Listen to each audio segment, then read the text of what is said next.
Wholeness, beautiful beings. Welcome to Notes of Nara. My name is Naja Rashida, and may this message find you well and whole. Okay, so this might trigger some.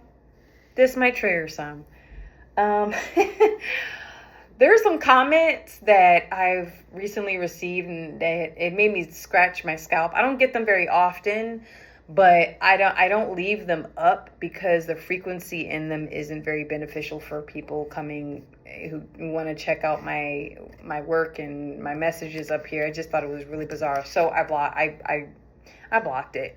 Um, but yeah, this may be a bit triggering, so I'm ready. I'm prepared and protected and guided and guarded, so I'm good. Um, Here we go.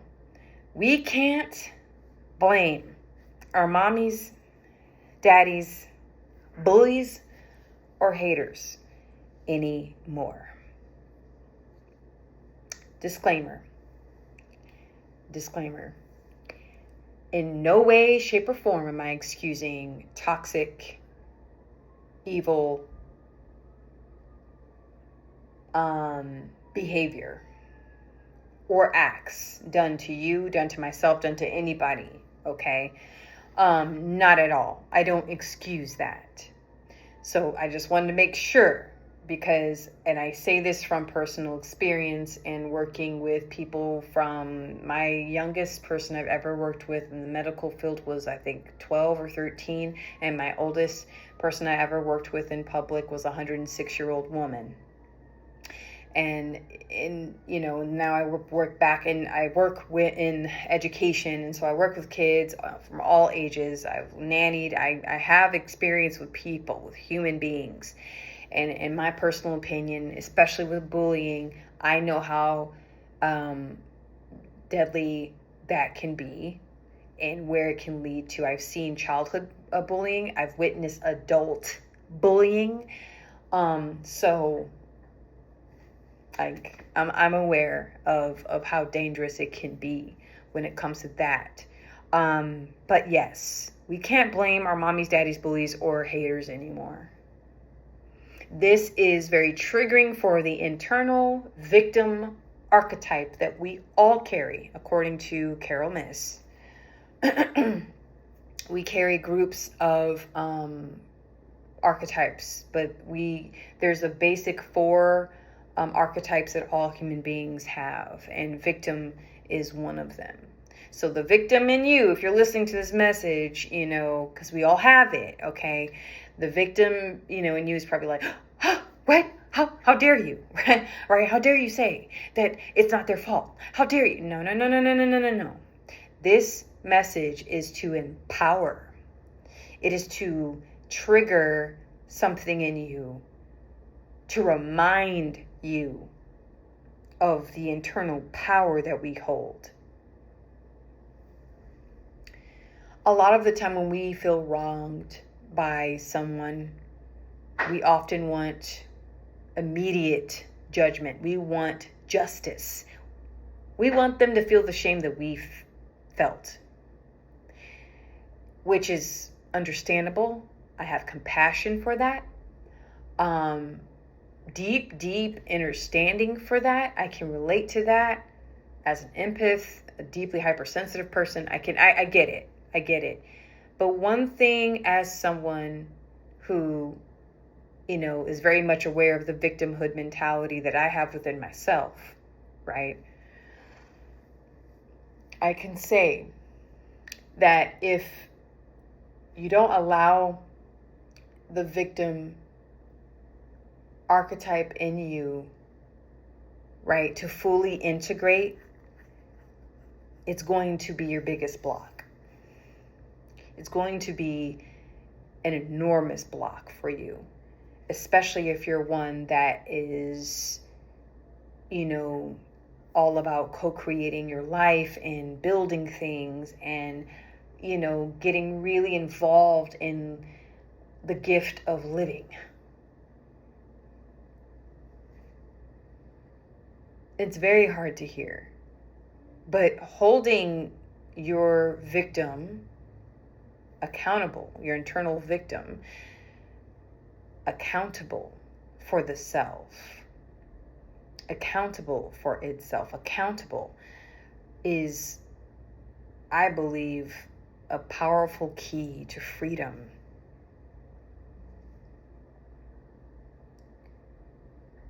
You release yourself from the bondage of your perpetrator. You release yourself from the never-ending loop of the memories that replay over and over and over. What they said, what they said, what they said, what they said, what they did, what they did, what they did, what they did. It just keeps playing. It's a never-ending loop. And believe you me, I worked at a psych hospital. I had a patient, and this patient, I literally saw the loop in real time. This patient had an early childhood experience, very traumatic childhood experience. This patient was well into their 50s, and this patient was literally verbalizing the loop over and over and over and over and over in his head. He was repeating it over and over and over. He was in the middle of an active psychosis. Imagine, there's millions of people, hundreds of thousands, maybe millions of people that go through this, and no one knows about it. When the victim completely takes over, because it's not fully integrated, it hasn't realized the whole bigger picture of the story of the experience. It can only go off of how it was treated and what was wounded and by whom.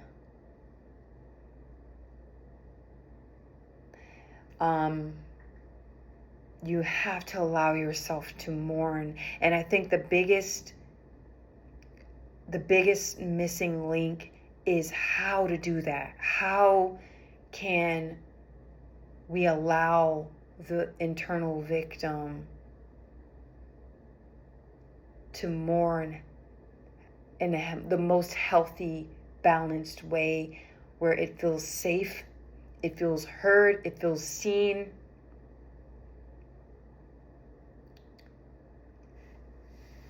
And it's no longer under threat. That I think I don't even have the answer to tell you. I can only work on my own stuff, which I'm learning, I'm getting better at, because I'm a good demon slayer for other people. I can fight other people's demons. I know that now. But it's the demons that are our own, that we become blind to. And the only way for that internal demon to feed is through our own ignorance of how to properly integrate an experience. The wounded victim oftentimes will believe that they are the experience, right? When we're wounded, we actually believe that we are the experience, that what happened to us becomes us. We can no longer separate ourselves from just, this happened to me. No, this is me. I played a role in this. This is what's happened to me. No, this is what's happened. It's an experience.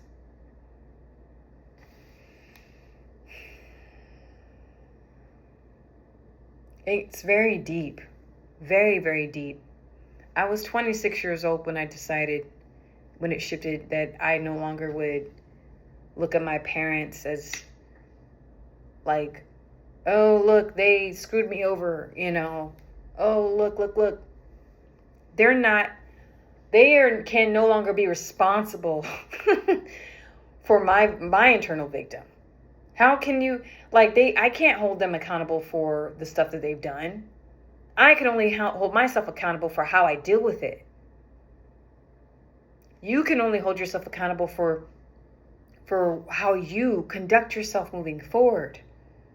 I want justice, I want fairness. I want them to feel what I felt. I want them to know suffering. That's not your job. That is not your job. That's not my job. I'm a firm believer in Mrs. Karma, and she's coming. She comes right on time. She already has a schedule. Never misses.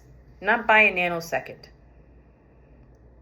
And the power of karma is that you got to let it go. You can't send, negative thought forms their way because they did something to you 15, 20 years ago.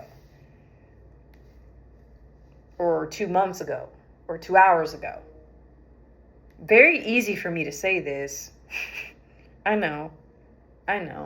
Very easy to say. For sure.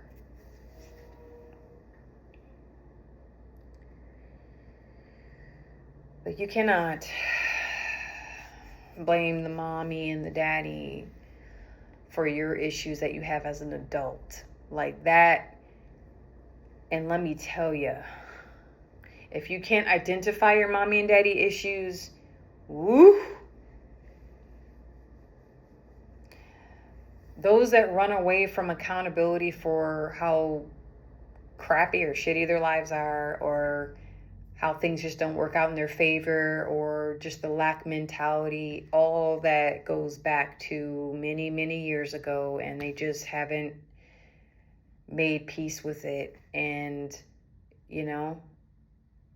I was 26 though. I was 26 years old, and I remember I said, I can't hold her. I can't wait.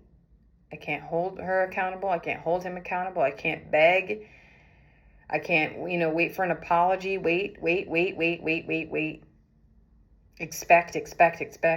No. When you set yourself free, when you hold yourself accountable, you set yourself free. And then you set them free too. And you give them the space and opportunity to, oh my gosh, look in the mirror. Because you're not standing in front of them. You're not standing with your, fists up or your hands held out. You just turn your back. You turn your back towards them. And all they've got is your back. And all they've got is themselves.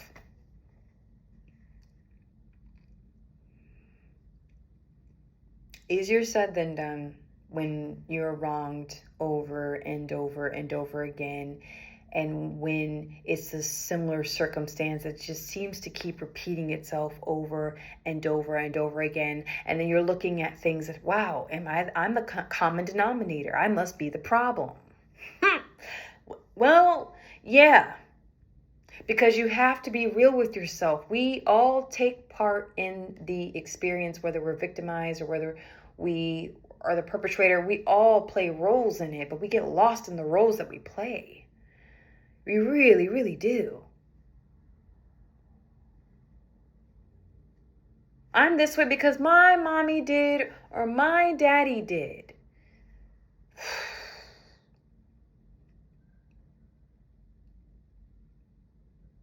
And I've heard grown adults say these things. Not wrong. They're not wrong. They're not wrong. But I hear it. 40s, 50s, 60s and up. Even young, 20s, 30s. Yeah, everybody. Most people have some kind of gripe. Sometimes. Not everybody. If you're blessed to have a happy home, that's beautiful. But, if not, well, you call hell. You caught it. You caught it. And it's if anything, your duty for yourself that will also impact the human collective, because all that we do individually affects the collective. It affects the collective. Every thought, every feeling, every act affects not just yourself. It affects the all and everyone else. We have our individual consciousness that's connected to the consciousness of the human collective. When there's a big global crisis like a world war or an assassination or a financial fallout, it affects the consciousness of individuals individually very differently. Some people, their frequency is a bit higher and they're more integrated. They handle it differently compared to someone who they're not integrated. Their frequency is a bit lower and they fall apart. They numb themselves out through sex, drink, smoking, overindulgence, right? Then you have other people who meditate, chant, go to their therapist, sit with themselves, take a vacation, we're all different. We handle things very, very, very differently. So I'm not here to tell you, do as I do and, do as I say. Absolutely not. I am here just as a reminder to you. If you want to feel more freedom, release yourself and by integrating the victim. You know what? Here's an exercise I'll suggest. Think of the worst moment you've ever had in your entire life. I know. You say, Nadja, I don't want to think about it. Hear me out. Get your journal. Journaling is powerful. Okay? Writing it out. Scribing is a very powerful, magical tool that you can use. You don't need to burn sage or get the biggest crystal. Okay? That's not what I'm asking you to do. You just get a pen and some paper or a notebook. Take pen and paper and you think of the worst experience and you write it out like a play. Okay? Not the it's not a narrative. It's not a personal narrative. It's just you're writing a story. One day, this little girl was approached by a 14-year-old kid, and this kid grabbed her by the ponytails and wrapped her ponytails around his wrist or something. I know that's pretty dark, but you know what I'm saying? Like, write it out like that, verbatim, be as detailed as you possibly can be, and then read it out loud. Connect with that story because that story is part of your experience. Allow the victim, the girl, right, the perpetrator, connect with those characters in the story because that happened in real life. You see? Reread it. And then, go deeper with the exercise. Do a character study. Make a Venn diagram. I don't know, go deep with it. The worst moments in life. Give your story somewhere to go.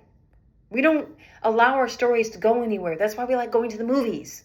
That's why we like going to see films, because they are reflecting. They should anyway. Films have gone down. I will say the quality is but that's why people go to entertainment. They watch sports or they get into films. Okay? Because the film, when you're watching the big screen, the silver screen, oh wow, oh my God, you can emotionally connect with it because it's reflecting something within you, the victim in you. And then you see the victim in the movie getting justice or working through their shit. They're like, yeah. You would say, yes, hurrah, you made it. Lord of the Rings comes to mind. Frodo Baggins, okay? He went up and down in his journey to get rid of that tiny little golden ring. He had to face betrayal, trust, all of it. He even started getting a little evil himself by the end of the movie or the trilogy, right?